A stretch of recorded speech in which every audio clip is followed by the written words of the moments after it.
Boa noite, sejam todos bem-vindos. Bora conversar. Na próxima hora nós vamos falar sobre a prevenção do câncer de mama. No mês de outubro ele acaba ficando mais forte esse tema, essa questão, em virtude, do Outubro Rosa. Mas é um assunto para ser tratado o ano inteiro. Eu preciso fazer aqui algumas considerações sobre o meu convidado. O Dr. Ricardo, ele tem a especialidade na saúde das mamas, tá certo? Ele é membro da Sociedade Brasileira de Mastologia e da Câmara Técnica do CREMERGE, o Conselho Regional de Medicina do Estado do Rio de Janeiro. Esse é o meu convidado, é o doutor que vai ficar comigo aqui na próxima hora. Eu vou fazer daqui a pouquinho mitos e verdades sobre o câncer de mama. A gente escuta muito, né? Uma pessoa fala uma coisa, outra uma história, tipo, eu até anotei aqui, né? Amamentar protege do câncer de mama? O autoexame dispensa mamografia? Então, assim, são todas essas questões que nós vamos estar abordando. Homem também pode ter câncer de mama? Vamos falar sobre isso, tá? Antes, eu também preciso dizer que ele fez uma live chamada Direitos dos Pacientes com Câncer. Ele fez ontem essa live com o advogado Dr. Carlos Melo no Instagram dele, que é o @mastologistarj. Então, assim, esclarecedora, tá certo? Dá uma olhada lá. Eu estou falando aqui, mas eu estou preocupado porque ele não entrou ainda, o Dr. Ricardo Queiroga, que é o meu convidado de hoje. Eu vou daqui a pouco também ler um depoimento muito forte e reflexivo para a gente, que foi da Lúcia Prado. Oi, Riane, tudo bem? Vem cá, o áudio tá bom? Você tá me escutando bem? Me avisa aí, Riane, por favor. Bom, chegou, meu convidado chegou. Eu acabei de fazer aqui uma apresentação, doutor Ricardo, e estava falando para a galera que está aqui, que vai chegar depois, que vai assistir depois o nosso bate-papo. Oi, Camargo. Riane, o áudio tá bom? Quem tá aqui na live, me diz aí se o áudio tá bom, que eu já faço tá sim. Obrigado, Riane. Falando que é para ir lá depois, dever de casa, assistiu Bora Conversar, acabou, vai no Instagram do Dr. Ricardo, que é o @mastologistarj, que ele fez um bate-papo muito legal com o advogado Carlos Melo, falei certo, sobre os direitos dos pacientes com câncer. Você sabia que o paciente com câncer ele tem alguns direitos? Você conhece? Então, vai lá, dá uma olhadinha, que você vai se informar. Eu acho que informação é tudo, né? Eu costumo dizer que aqui no Bora Conversar, nem sempre a audiência está no ao vivo, né? Ela assiste depois, mas é um material que tem informação para você levar para a vida, tá certo? Eu já disse que eu vou fazer aqui mitos e verdades daqui a pouquinho com o Dr. Ricardo, mas eu queria começar com esse depoimento para a gente refletir. Eu recebi ele agora no final do dia e mexeu comigo, e eu acho que vai mexer com você também que está aqui. Eu vou ler, tá? É da Lúcia Prado, e ela começa dizendo o seguinte: eu tive uma ardência na mama repentinamente por algum motivo que desconheço, mas eu sempre faço o autoexame. Fiquei muito nervosa, não comentei com ninguém, não sei se fiz certo, mas não queria preocupar. Eu percebi que era um nódulo diferente. Fui ao médico, tive medo, fiquei muito apavorada. Mas acho que nesse momento de tensão fiz o correto. Eu tenho um plano de saúde muito bom, que a empresa que trabalho oferece, então tive todo o suporte. Eu tive o diagnóstico precoce e estou bem. Mas a minha preocupação é com quem não tem essa condição a qual eu tive. E aí ela quer dizer o seguinte, né? Que se ela, de repente, ela estivesse indo para um hospital público, será que ela teria esse pronto atendimento? Eu acho que fica aí a reflexão por uma série de coisas. É para pensar. Bora conversar então. Eu já fiz a apresentação do meu convidado, do Dr. Ricardo Queiroga. Eu vou botar ele aqui para dividir tela comigo, tá certo? Eu tô vendo que o Léo tá aqui, querido, um abraço. A Marta tá aqui. Um abraço também. Deixa eu colocar o meu convidado. Ah, antes, quem estiver aqui com a gente, que quiser participar, que quiser fazer alguma pergunta para o doutor Ricardo, fique muito à vontade, tá bom? Lembra que aqui não é uma entrevista, é um bate-papo. Então, eu vou colocar ele aqui para dividir tela comigo. Queiroga, mastologista.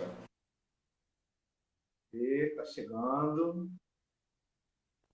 Tem esse delay, né, doutor Ricardo do Instagram? Boa noite. Deixa eu só... Pronto. Estou aí, você está me ouvindo bem? Tô ouvindo. O som tá bom? Tá ótimo, a imagem Tá, tá boa. então tá Muito bom. obrigado, viu, por você ter aceito de pronto o meu convite. Eu acho que informação, ela é tudo, tá certo? E nessa próxima hora eu acho que a gente vai esclarecer muita coisa aqui dentro desse tema, que em outubro ele ganha, ele reverbera, mas a gente sabe que é para cuidar, esse autocuidado é para a vida, é o ano todo. Mas antes, eu queria que você falasse um pouquinho de você, que você se apresentasse. Eu sei que você está aqui no Rio de Janeiro, que você tem seu consultório. Fala um pouquinho aí do Ricardo para a gente aqui. Boa noite, meu filho. Boa noite. Eu agradeço o convite. É uma honra poder estar falando no Outubro Rosa. Eu acho que a principal arma de qualquer pessoa é a informação. A paciente informada e com informação de qualidade, porque, infelizmente, hoje em dia, a pessoa tem até acesso a muita informação na internet, só que ela não tem um filtro. Ela, às vezes, acredita em algumas coisas que está escrito na internet e aquilo ali, quando ela chega para a gente no consultório, é uma situação até desesperadora, que a gente tem que começar a desmistificar coisas que viram na internet. Então, quando a gente tem um espaço desse, a gente tem que aproveitar realmente para divulgar coisas boas. Muito Você sabe, obrigado pelo convite, estou totalmente à disposição. Eu sou mastologista, formado pelo INCA, minha formação também sou cirurgião geral e já trabalho na mastologia há mais de 11 anos. sabe, doutor Ricardo, que logo na abertura, não sei se você chegou a escutar, eu falei da sua live de ontem. Uhum. Eu acho que foi muito esclarecedora, então eu estou deixando aqui de dever de casa também para as pessoas acompanharem, assistirem, porque é o que você falou, né? Informação é isso que É. você me falou agora de quando as pessoas chegam no consultório e você percebe que tem ali. Onde você leu isso? Onde você se informou? Tipo Uhum. de dúvidas que chegam para você e você fala assim: caramba, peraí, o que é isso, né? Uhum. As principais são paciente que tem prótese. Não posso fazer mamografia? A prótese não vai estourar na hora da mamografia? A outra pergunta muito comum é: a paciente está com câncer, ela fala assim: eu tenho que operar outra mama? Eu tenho que tirar outra mama? Isso são as duas perguntas clássicas, assim, que todo mundo hoje em dia chega porque já leu, já viu o caso da Angelina Jolie.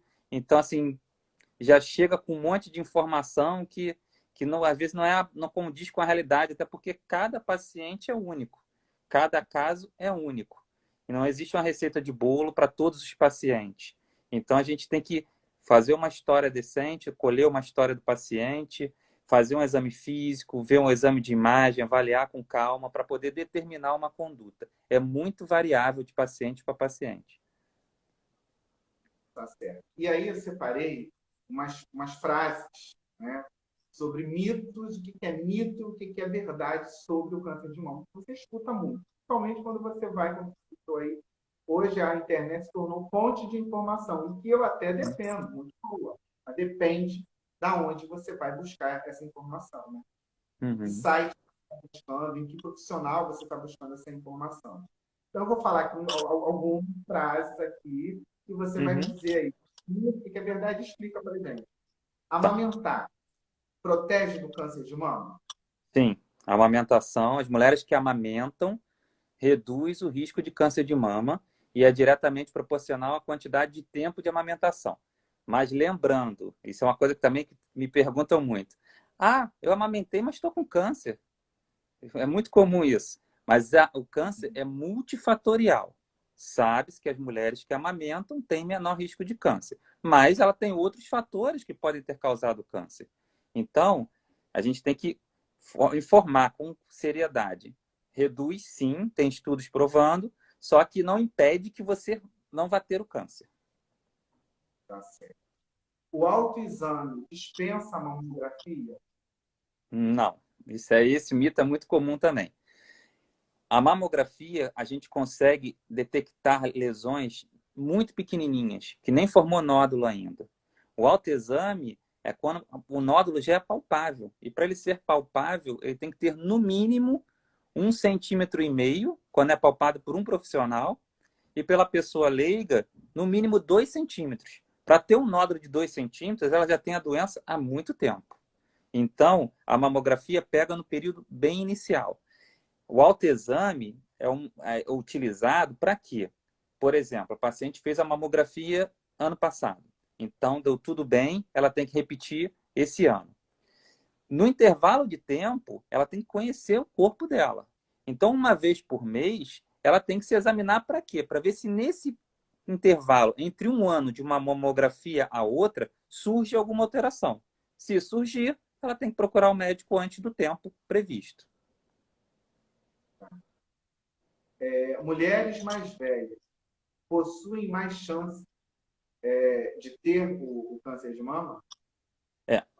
Teoricamente, o câncer é uma doença dos pacientes mais idosos, né? Todo tipo de câncer.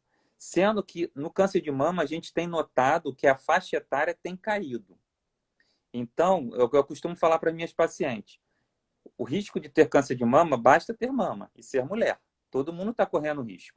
O mais comum é após os 40 anos, mas eu mesmo tenho paciente de 30 anos com câncer de mama. É mais raro, não é o comum, mas pode acontecer. Então, por isso que tem que ser sempre acompanhada, fazer os exames, tudo direitinho. Doutor, tem agora não está nem aqui dentro da nossa história, eu vou lembrando aqui, aqui não é, eu acho que eu expliquei, né? Não é uma entrevista, é um bate-papo. Então, estou Tem? lembrando aqui, e aí você me corrige se eu estiver falando bobagem, tá? Uhum. É hereditário ou não tem O, nada a cân- ver? não, o câncer de mama de origem hereditária corresponde a 10% dos casos. Os outros 90% é multifatorial, ninguém sabe a origem. Aí a gente elimina os fatores de risco, né? Que é tabagismo, que é o cigarro, bebida alcoólica, obesidade. Então a gente faz isso para tentar reduzir o risco. Mas o de origem genética, 5 a 10% dos casos. Você já acabou até respondendo a próxima que eu ia perguntar. Aqui, Não, o mas câncer pode de mama perguntar. só, Às vezes eu complemento. o câncer de mama só afeta pessoas que tiveram pacientes que enfrentaram a doença. Você acabou de dizer que não tem isso, né? Uhum, Você já acabou respondendo veio a dúvida, eu perguntei e você já respondeu. uhum. E também o câncer de mama só afeta quem tem histórico familiar. Não. Não é Quem verdade, tem. né? Não É, só não. isso. Todo mundo está correndo risco. Quem tem histórico familiar tem que começar o rastreio mais cedo. E dependendo da idade que o familiar teve o câncer de mama, é indicado até para o familiar fazer um teste genético, que é o teste que a Angelina Jolie fez, para ver se tem predisposição a ter o câncer, que aí tem a mutação genética. E se a familiar tiver a mutação genética, a filha tem que fazer o rastreamento. E aí o rastreamento começa com 25 anos, começa mais cedo. E esse autoexame, a mamografia, ele é recomendado de quanto em quanto tempo? É. O autoexame é uma maneira da gente conhecer o nosso corpo, né? A mulher se tocar, conhecer o corpo dela. É muito comum no consultório, eu vejo, né? Eu pego que os pacientes chegam lá idosa, às vezes numa cadeira de roda. Quem descobriu a alteração foi uma cuidadora no banho. Por quê? São pacientes mais idosas e antigamente as mulheres tinham muito pudor em tocar seu corpo. Hoje em dia, com a informação, as mulheres já se tocam mais, já buscam mais informação, já não tem tanto esse pudor em se autoconhecer. Então, o autoexame, o ideal é fazer uma vez ao mês. Quando? Para as mulheres que menstruam, a gente espera 7 a 10 dias após o início da menstruação Por quê? No período pré-menstrual, a mama está mais inchada, está mais dolorosa, então fica muito ruim para a paciente se examinar, que ela vai sentir incômodo. Então, passa o período menstrual, a paciente se examina e ela detecta se tem alguma alteração ou não. A mamografia é anual. Quando dá o exame normal, é anual. E a mamografia está indicada a partir dos 40 anos, para a população em geral. Isso pela Sociedade Brasileira de Mastologia. Pelo Ministério da Saúde, INCA, é a partir dos 50. E até os 69 anos, de 2 em 2 anos. Pela sociedade, é 40 anos anualmente. O câncer de mama pode ser causado por um trauma, uma batida no seio? Não, não. Isso é um mito. O que acontece é que a paciente tem uma batida na mama, a mama às vezes fica vermelha, e aí ela começa o quê? Se observar mais. Aí ela palpa, começa a ter a preocupação com a mama dela. E numa dessas ela descobre um caroço que ela nunca tinha palpado, porque ela nunca se examinou. Se eu fizer o autoexame todos os meses, não preciso fazer a mamografia? Não, não, não, não. Não. Mamografia é obrigatória a partir dos 40 anos. Todo ano tem que fazer. Porque quando a gente detecta alguma alteração bem no início, a cirurgia é menor, a taxa de cura é maior, menos quimioterapia. Então, tudo é melhor quando a gente detecta logo. Menos chance de esvaziar a axila. Então, cirurgias menores, qualidade de vida maior. Tá certo. Acho que essa é uma clássica, doutor Ricardo. Pode fazer. Silicone pode causar câncer e próteses mais antigas podem causar doença? Não. Questão da prótese, né? Que antigamente, eu vou falar que tem um mito muito grande que 10 em 10 anos tem que trocar prótese. Isso é um mito, tá? É um É o que eu mito. falo para as pessoas. É um mito. Não precisa trocar prótese de mama de 10 em 10 anos, tá? O que acontece? A prótese, como qualquer produto, para ir para o mercado, o fabricante tem que dar uma garantia, um prazo de garantia. É igual carro, tem garantia de 3 anos. Então, na bula da prótese, diz que a garantia do fabricante é de 10 anos. Então, criou-se uma lenda urbana de que de 10 em 10 anos tinha que trocar a prótese. Não. Se a mama está bem com a prótese, não precisa trocar a prótese, não precisa fazer nada. Tá?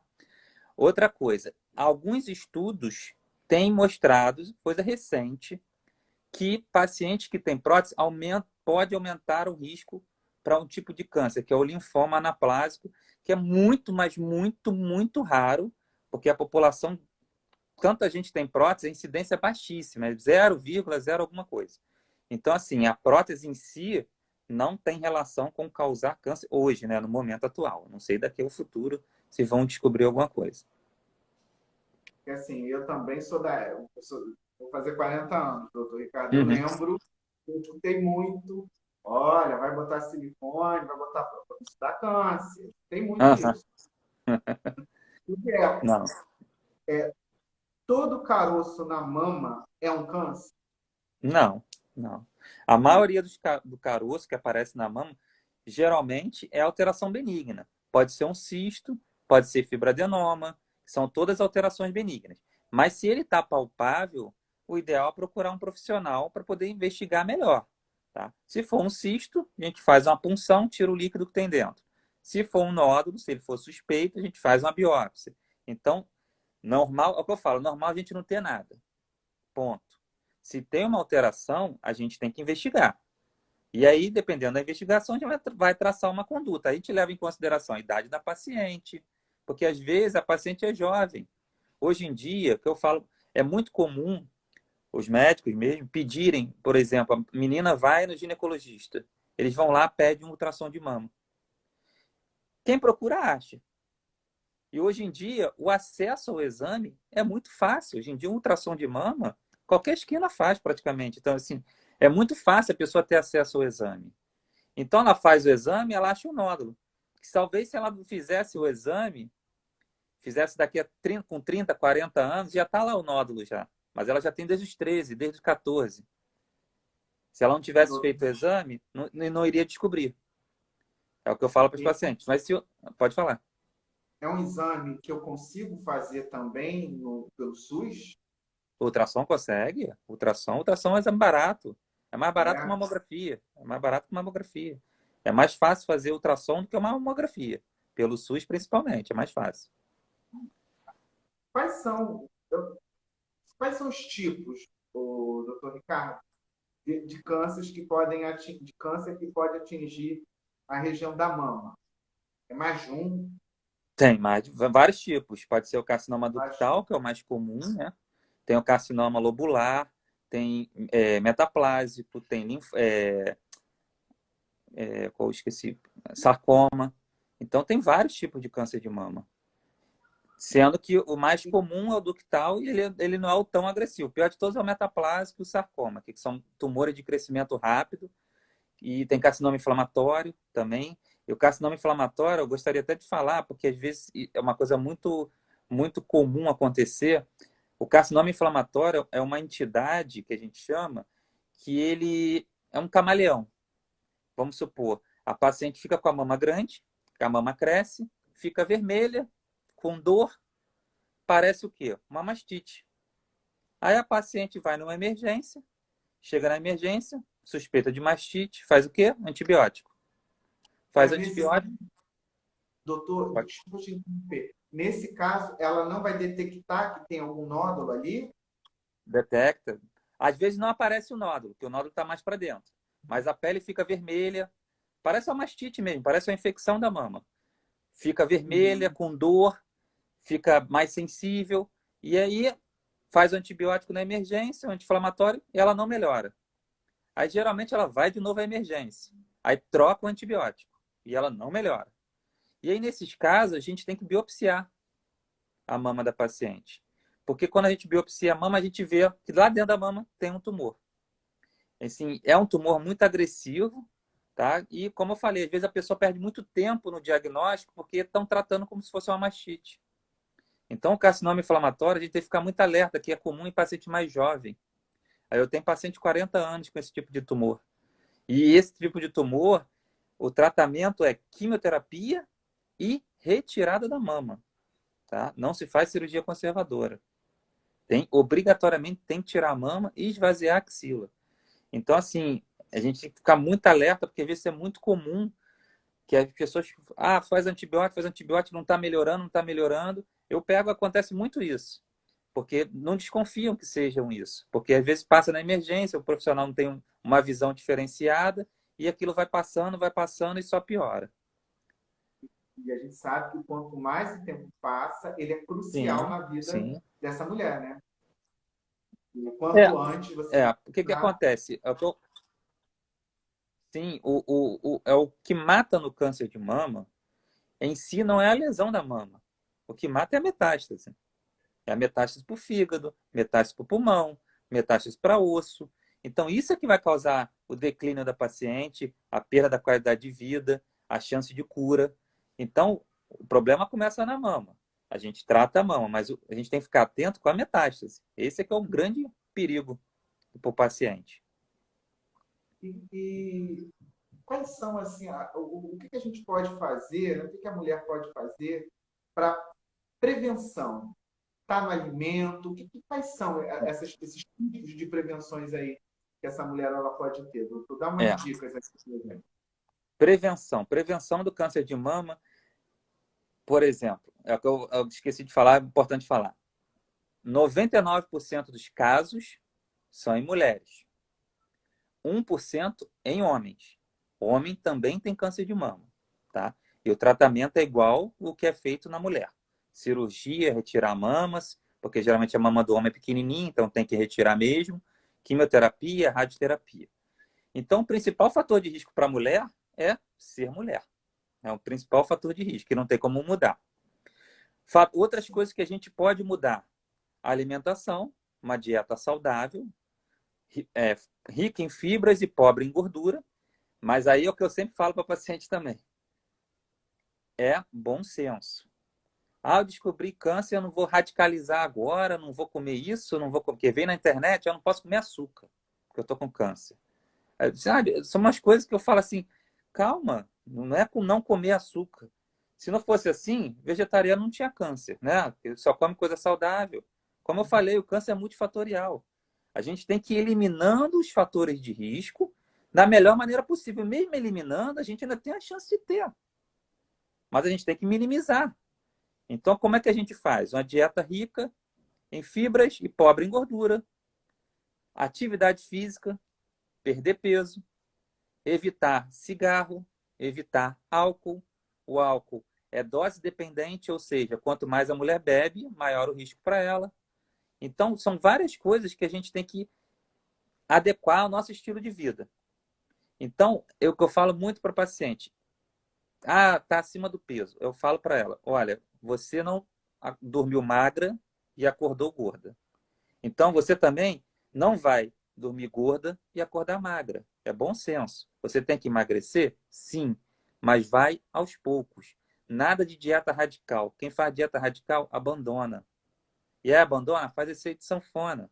Então, tem que ir mudando aos pouquinhos. Outros estudos mostram, hoje em dia, em qualquer congresso, que as pacientes que fazem atividade física, seja antes, durante ou depois do tratamento, têm maior sobrevida. Isso é interessantíssimo.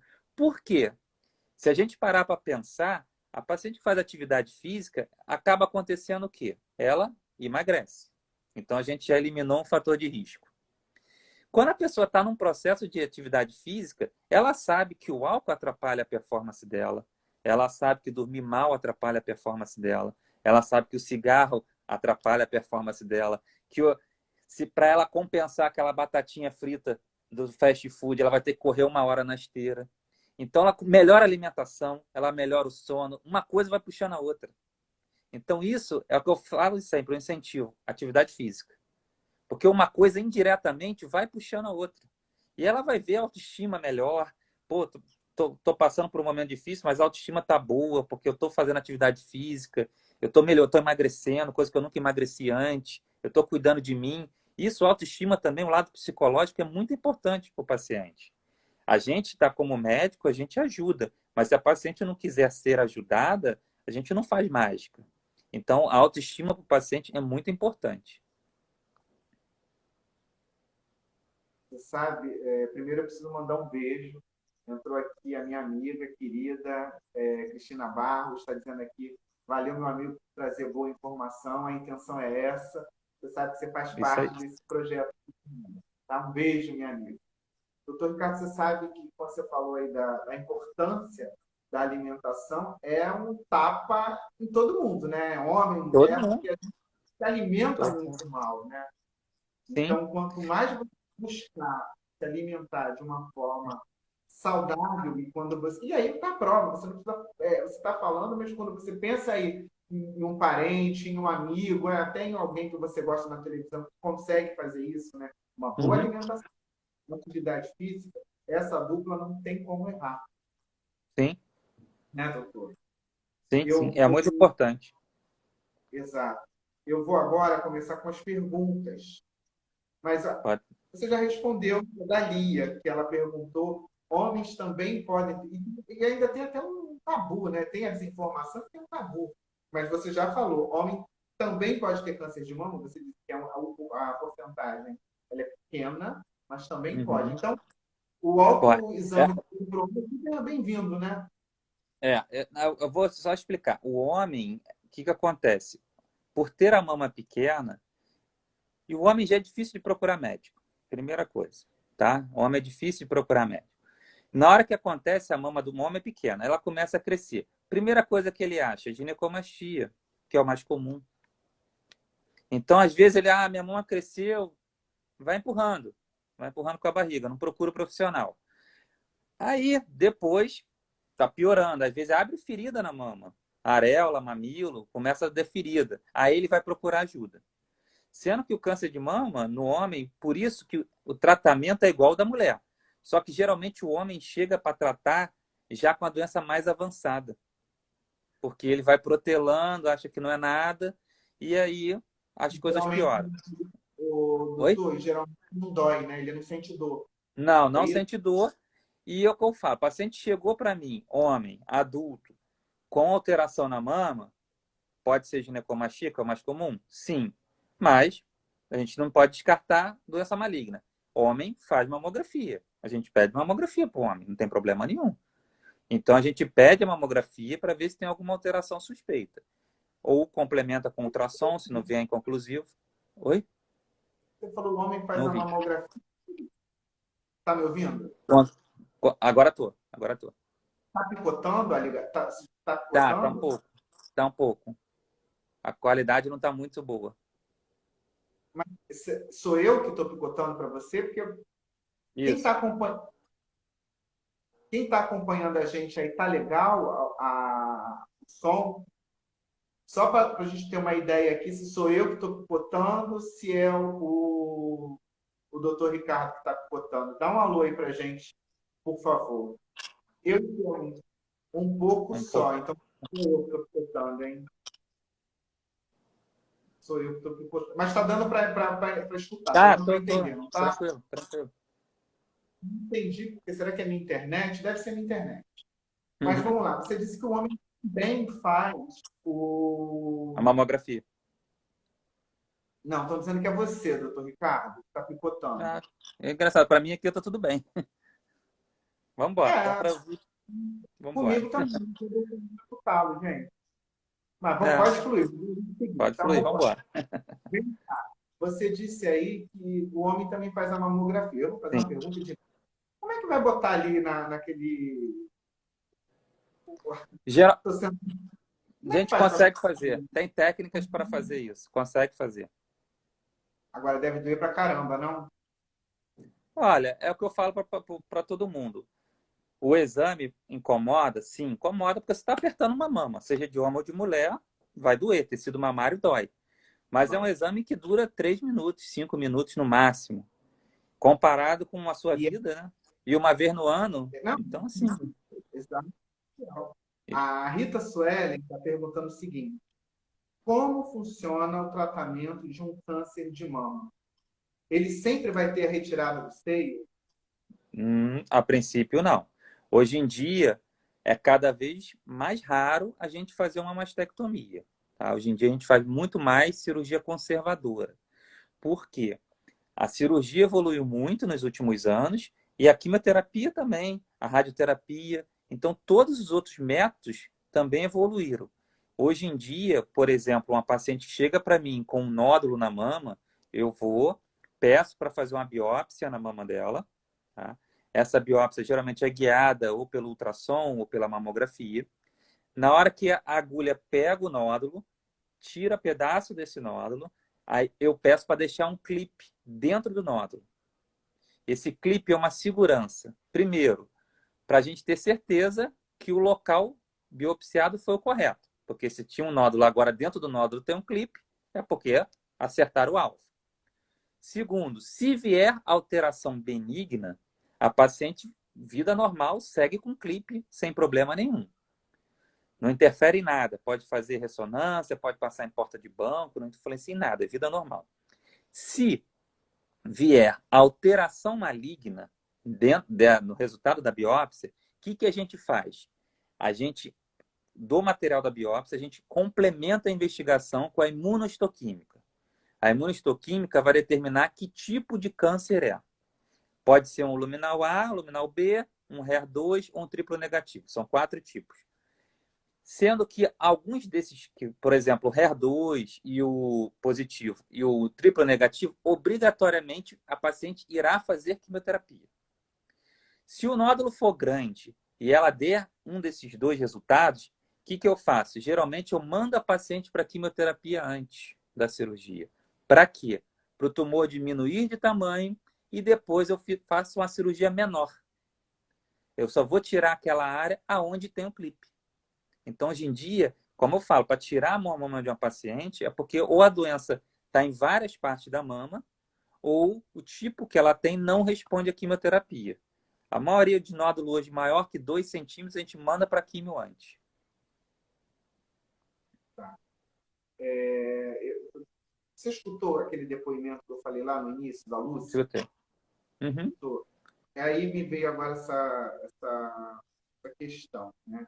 Ela disse que, num primeiro momento, ela não quis falar com ninguém. O que a gente pode dizer? O que você pode dizer para uma paciente que, de repente, chegou, acho que já deve ter acontecido, chegou aí para você e ela Uhum, não falou com ninguém?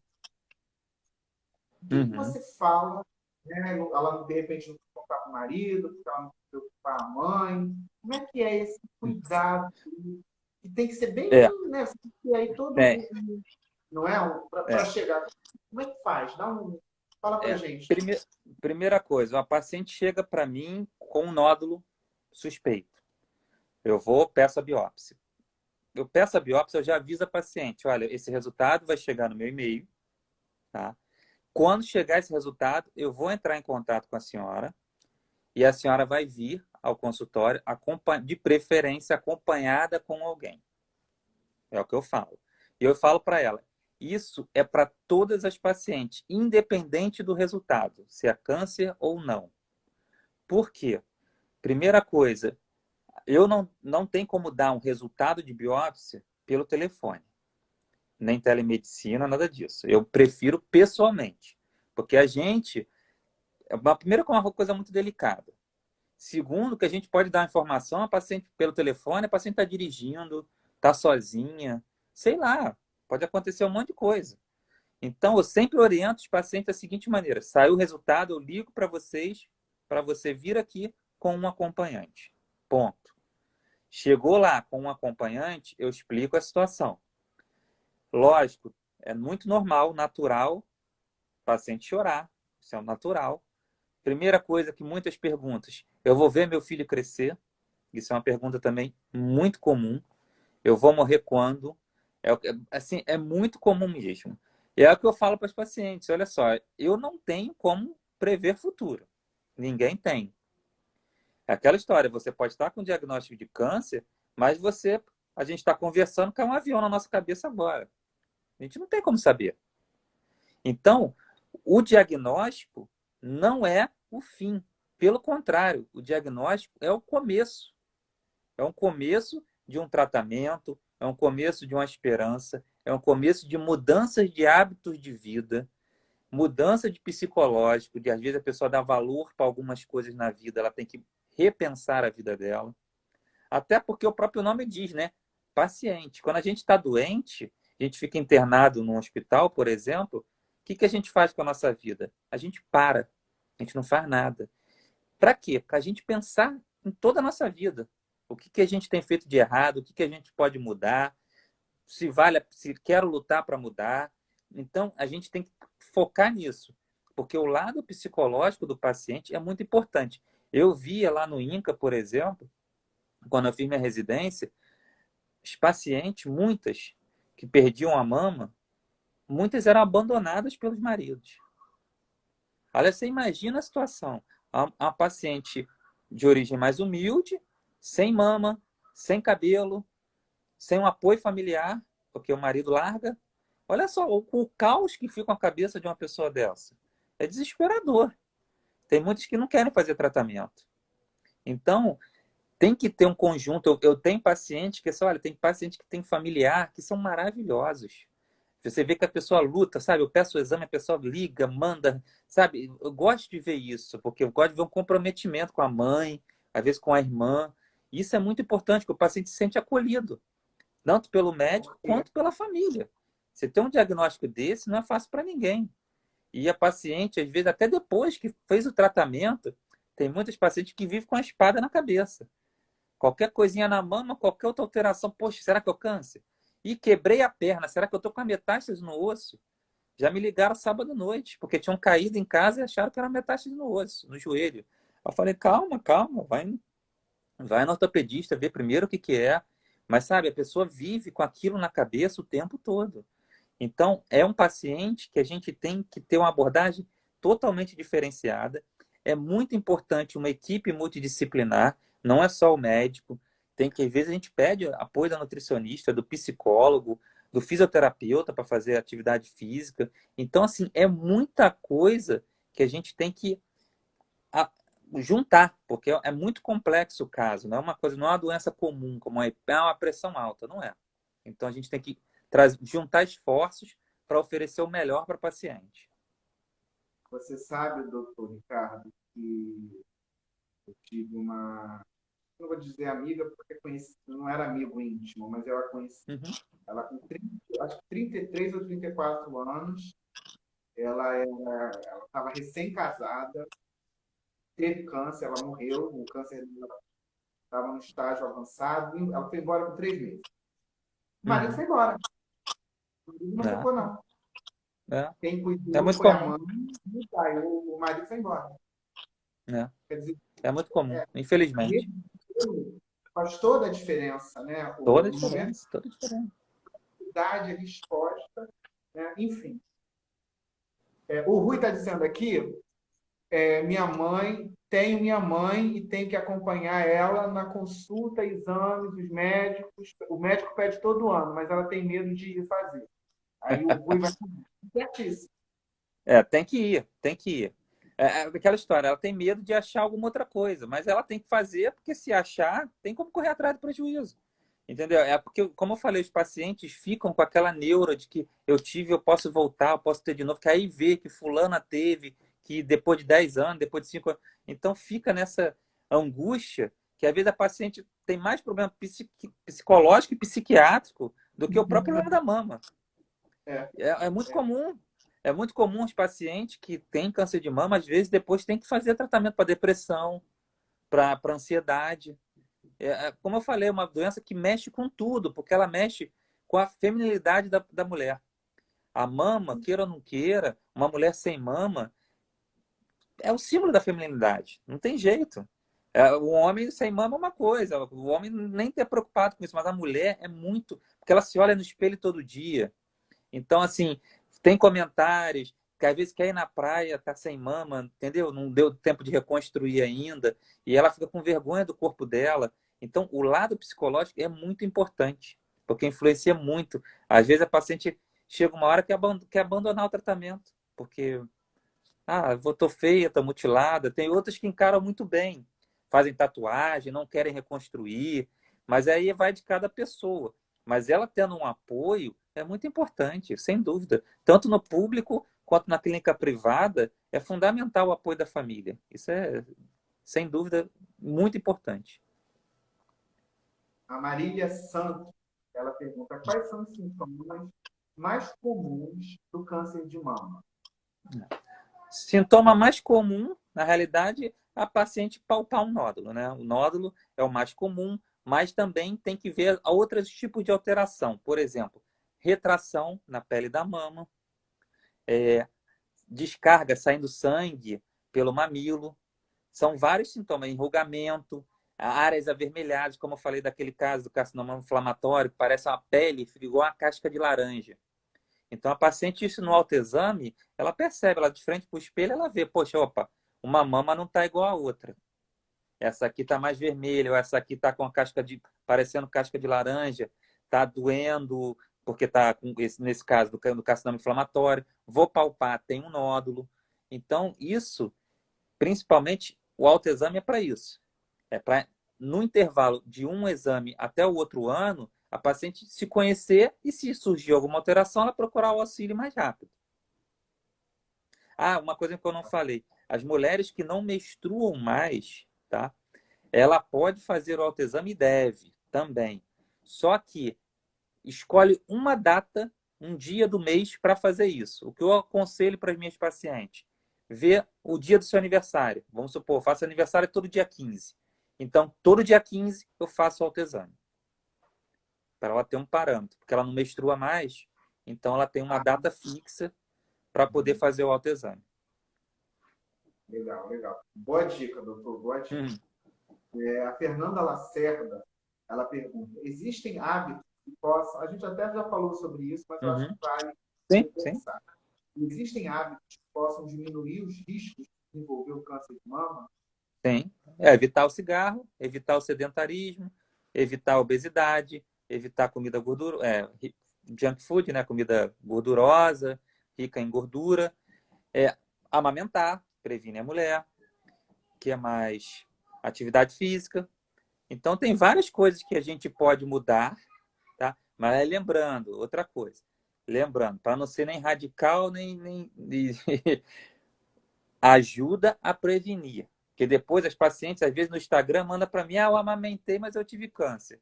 Eu sou vegetariana e tive câncer. Eu faço atividade física, sou atleta e tive câncer.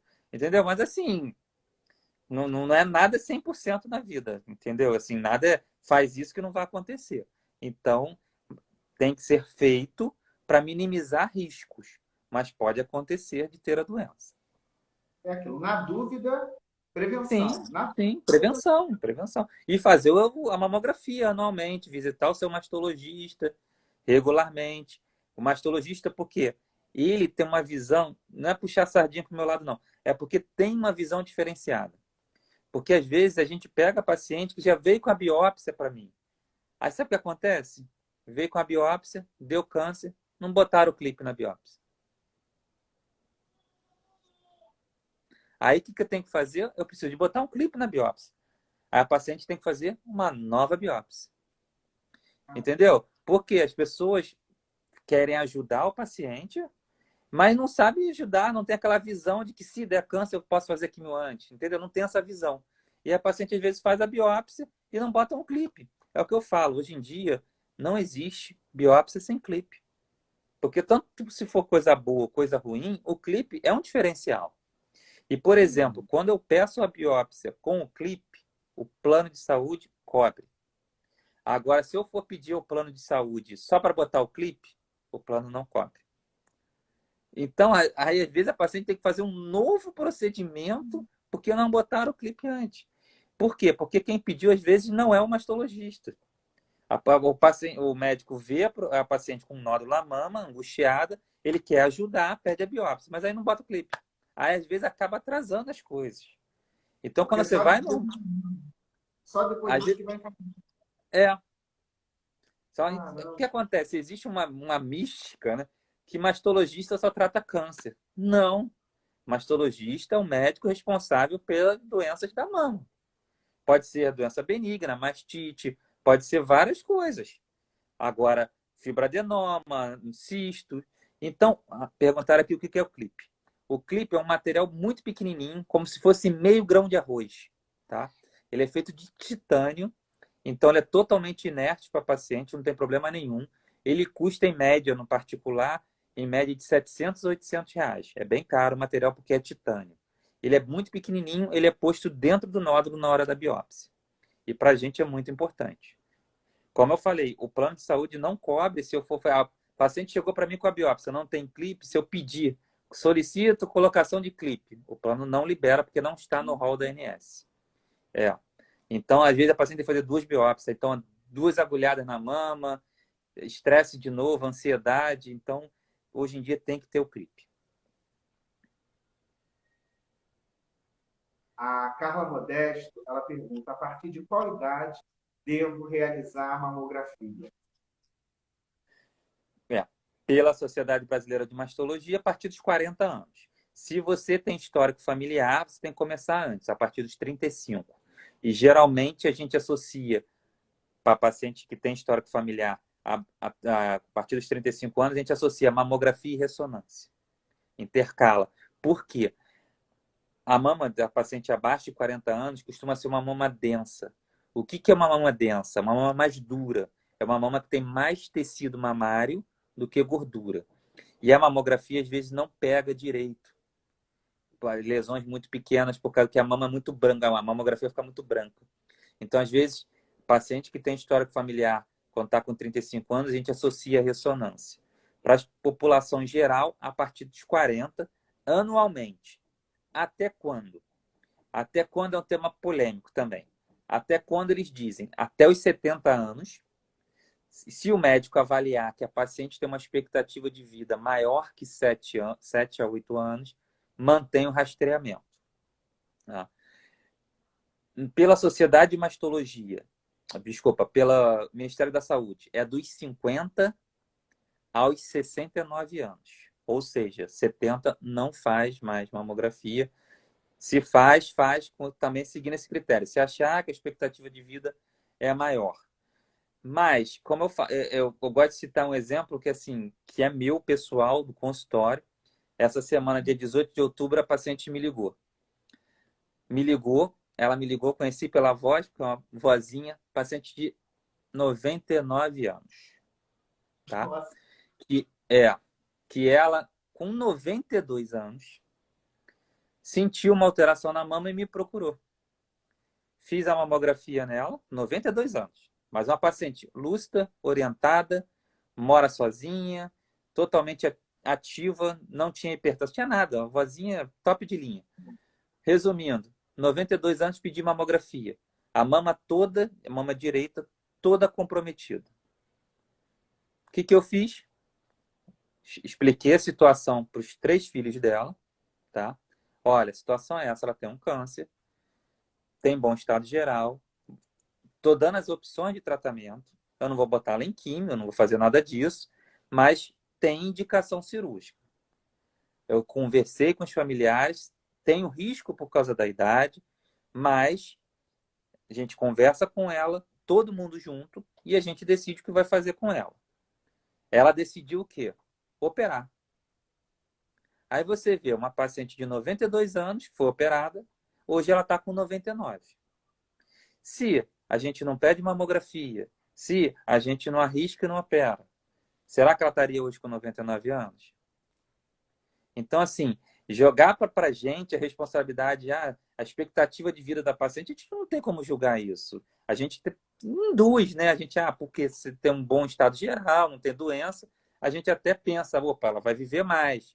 Mas é aquela história, é uma decisão que eu falo sempre para o paciente. Eu, como médico, eu tenho que dar as opções para o paciente. Eu não posso dizer, você é obrigado a fazer isso. Ninguém é obrigado a nada. Eu não pego ninguém no braço e boto no centro cirúrgico, nada disso. É uma decisão que tem que ser informada com a família, com o paciente, e no final das contas, a decisão final é do paciente. O paciente chega assim, eu quero ser operado, aceitando os riscos. A gente opera. Entendeu? Não fazer nada, eu acho muito cruel, porque às vezes a paciente vive mais e a gente não fez nada, e aí daqui a pouco a doença espalha. A gente não fez químio nessa paciente, não fez nada. Fez a cirurgia, mas é uma cirurgia. Porque se a gente não faz a cirurgia, e se a lesão começar a crescer, começa a dar ferida na mama. Ulcera a mama. Eu já tive paciente que chegou para mim com a mama toda ulcerada, literalmente a mama, autodestruição da mama. Automastectomia, tá? E ela sabia que tinha metástase. Ela falou, doutor, eu já sei que eu vou morrer, eu tenho metástase para fígado, para osso, mas pelo amor de Deus, faz alguma coisa para tirar esse meu cheiro. Porque eu não consigo um churrasco de família, porque ninguém aguenta ficar do meu lado e eu fico com vergonha. Então, é aquele tipo de coisa. Se a gente não pensar em qualidade de vida para o paciente, a gente está aqui fazendo o quê? Às vezes a gente não consegue curar o paciente, mas a gente tem que dar uma qualidade de vida para ela. Se você visse a mama da paciente, era totalmente destruída, já não tinha mama. Mas o que incomodava ela era o cheiro. Ela falou, eu fico com vergonha de entrar nos locais por causa do meu cheiro. Então, assim, Doutor qualidade Ricardo, de vida dela, muito ruim.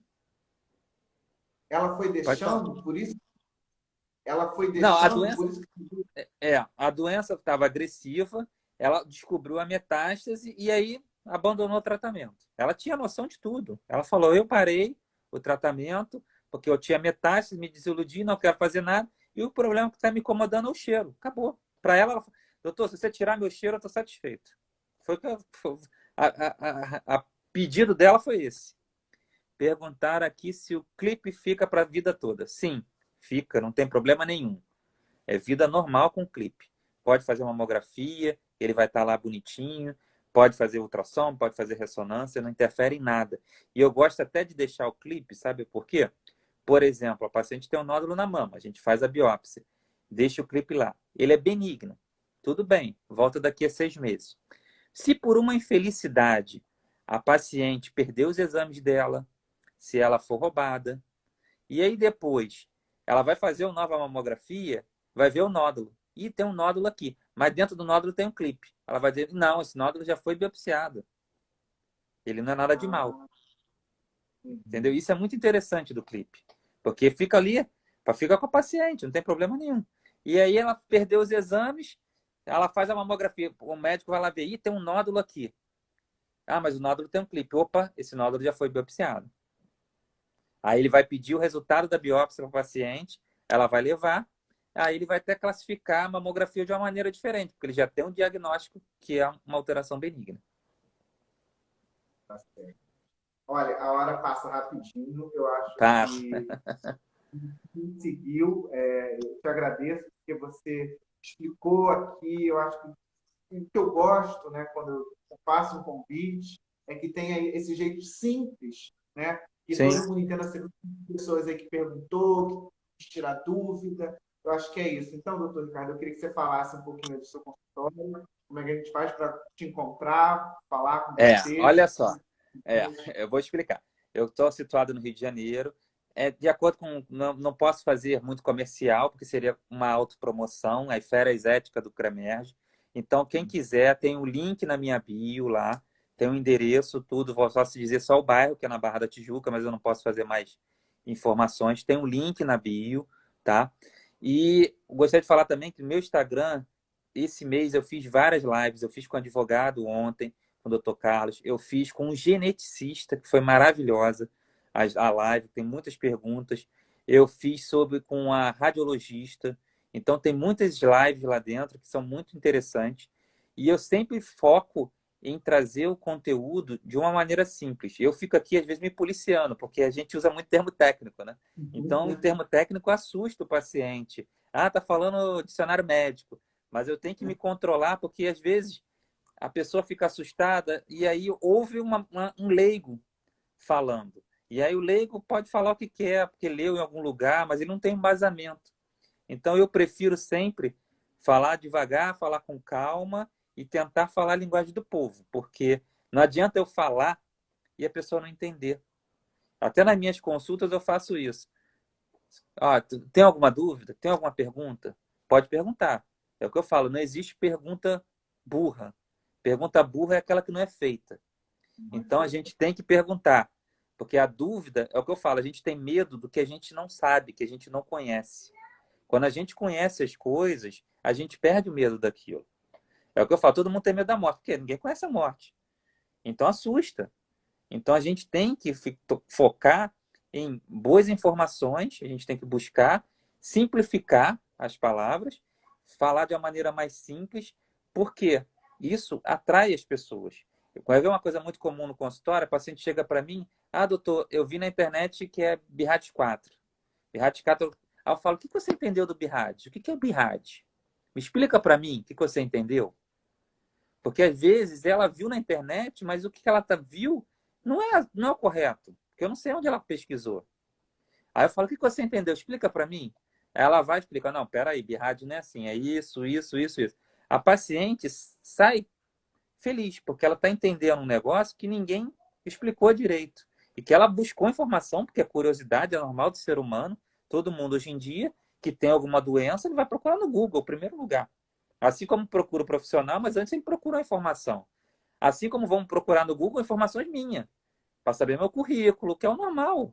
A avaliação, isso é o natural de todo paciente hoje em dia. Até eu, quando vou no restaurante, eu procuro avaliação no Google antes. Hoje em dia Pesquisar. não tem como. Se tiver, é muita fila, eu nem vou, porque já me afasta. Então, o tipo de coisa que o paciente hoje em dia é um paciente muito informado. Ele tem muita curiosidade em saber. Ele tem muita autonomia em buscar informação. Só que, às vezes, busca informação por ele não ter o conhecimento, ele não tem um filtro. E, às vezes, ele pega a informação errada e vive como se fosse uma verdade. E como o paciente chega para mim, eu tenho BIRAD 4, é câncer. Eu tenho até um vídeo que eu fiz, não, BIRAD 4 não é câncer. BIRAD 4 significa que é uma alteração que tem que ser investigada através de biópsia. Pode ser câncer? Pode, como pode não ser. A gente não tem, é igual eu falo para o paciente. Ah, o senhor acha que é?